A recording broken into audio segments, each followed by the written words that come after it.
Hello and welcome to today's video. Firstly, can I say thank you to Young Minds Tutoring for partnering with me on this video. So, for today, you are going to need some PVA glue, keeps rolling around though, some Lollipop sticks and some grapes. Now, what you're going to do is you're going to take your Lollipop sticks, let's bring this around here, there we go, and you're going to glue them together and you're going to make a tens frame. Okay, so you're going to need 1, 2, 3, 4, 5, 6, 7, 8, 9, 10, 11, 12 Lollipop sticks. You can choose the colours.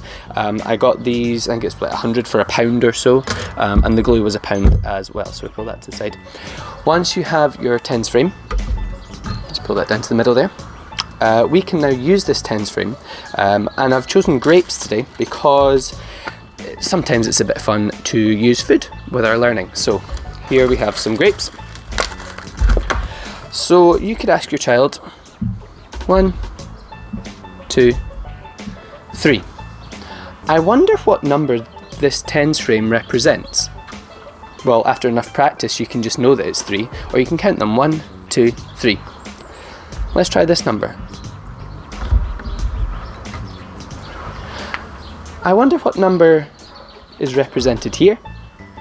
1, 2, 3, 4, 5. Or we know that the top row of a tens frame is 5.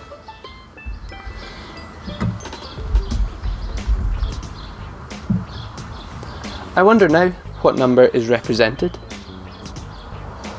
1, 2, 3, 4, 5, 6, 7. Or we could read it as 1, 2, 3, 4, 5. We know that's 5. 5 plus 2 equals 7. Okay, so there are just a few ideas that you can use with your tens frame and grapes. It's a great fun activity to create the tens frame, and you can use it pretty much anywhere you like. I know that I chose purple, but you could have a rainbow set of Lollipop sticks, or you could just choose one colour. It's up to you. So thank you again for watching. If you could like this video on both Facebook and YouTube, that would be much appreciated. Subscribe to the YouTube channel and comment if you have created your own one. We'd love to see photos of it. Cheers, thank you, bye.